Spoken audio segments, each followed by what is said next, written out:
দেখি আর চলেছি বাগানে একটি ফুল ফোটেনি। আমি কি দিয়ে মালা গাঁথবো কিংবা সাহেব দর্শনের দরকার দিব? প্রতিদিন আমি ফুল তুলে মালা গেঁথি সাহেব দর্শনের দরকারে দিই। ওই যা দেয় এতে কোনো আমার চিন্তা চলে যায়। কারণ আমি হয়েছি বাড়ির বিধবা, মাসি বলে আমাকে সবাই ডাকে। এই দিনগুলো আমার আর কেউ নেই, কি করবো? হে ভগবান তুমি বলে দাও এখন আমি কি করি?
মাসি মাসি বলে ডাকছো, এই দিন তুই আমার আপনজন কেউ নেই, কি মনে করে এসেছো?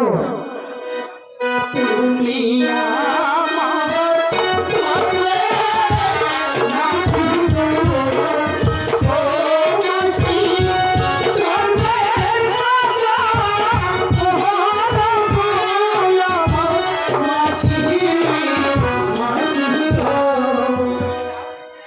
আচ্ছা মা, তুমি যা বলেছ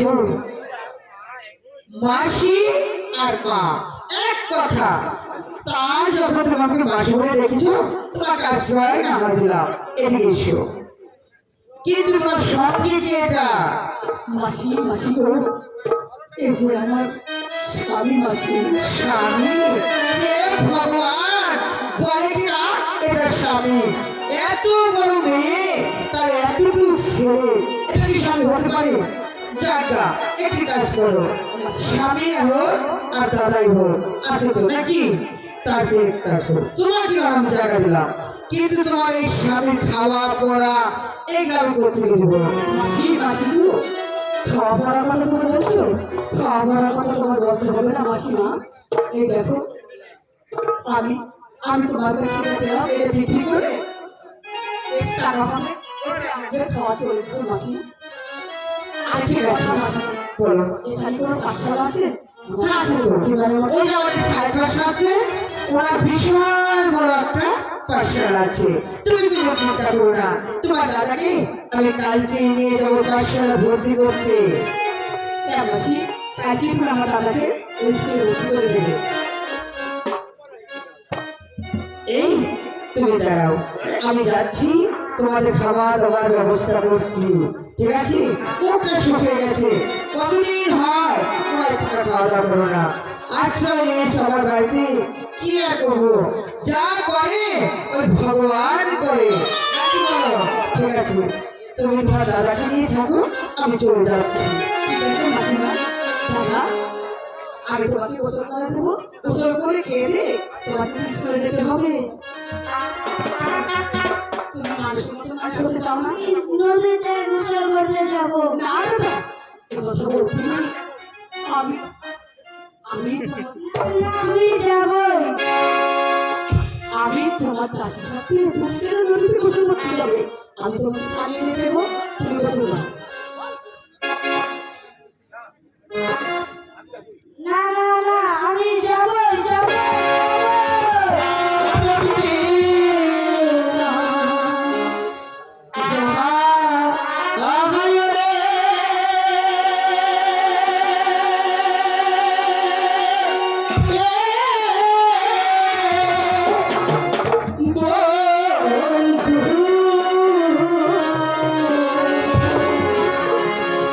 নদীতে না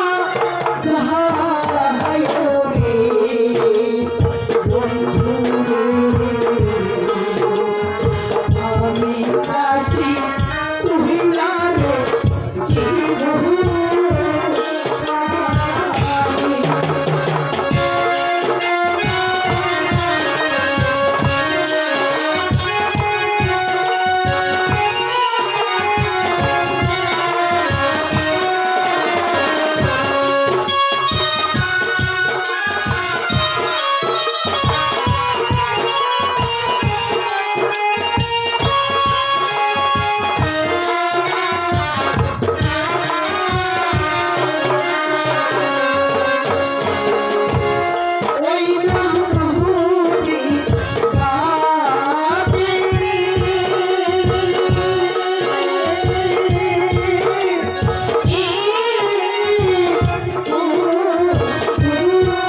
দাদা, অনেক সময় পেরিয়ে গেছে, এবার খেয়ে দিয়ে তোমাকে স্কুলে যেতে হবে। স্কুলে যাবে না তো? তুমি কি চাও না দাদা পড়ালেখা করে মানুষের মতো মানুষ হতে? হ্যাঁ দিদি আমি চাই। লক্ষ্মী